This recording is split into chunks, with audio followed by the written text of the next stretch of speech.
வாழ்க வளமுடன்.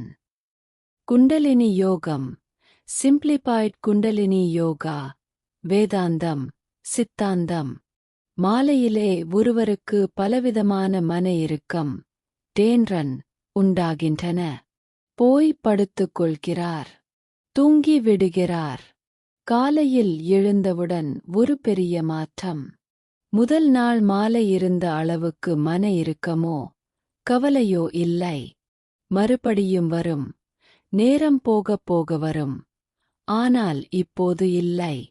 காரணம் என்னவென்றால், ஒரு பகுதி மன இயக்கம் இன்று சக்தி சேமிக்கப்பட்டது.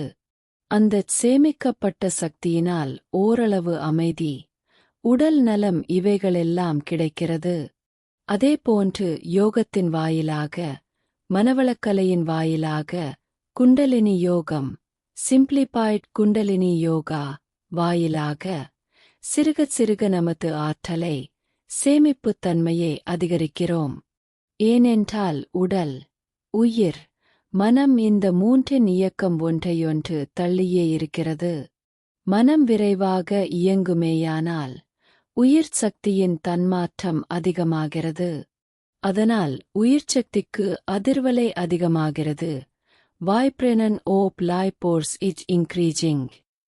அதே நேரத்தில் உடலில் உள்ள எல்லா செல்களும் தூண்டப்பெற்று, செல்களெல்லாம் இயக்கத்தில் வேகம் பெறுகின்றன.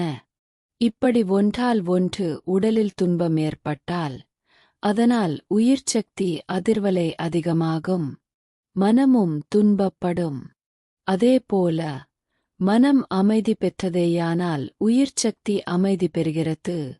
உடல் சக்தியும் அமைதி பெறுகிறது. இப்படி ஒன்றோடு ஒன்று இணைந்திருப்பதனால், உயிரும் உடலும் சரியாக அமைய வேண்டுமானால், மனதை சரியாக வைத்துக் கொள்ள வேண்டும். மனதைப் பற்றிய உண்மைகளையெல்லாம் உணர்ந்து கொள்ள வேண்டும்.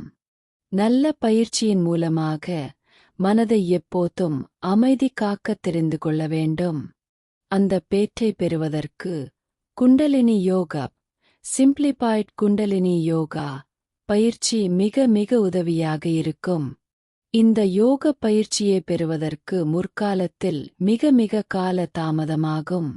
இப்பொழுது எளிமைப்படுத்தி வழங்கி வருகிறோம். இப்போது குண்டலினி யோகம், சிம்பிளிஃபைட் குண்டலினி யோகா கற்றுக்கொள்பவர்களுக்கு ஒரே நிமிடத்தில் பிருதிவி, அப்பு, தேயு, வாயு, ஆகாசம் என்ற 5 ஆதாரங்களையும் கடந்து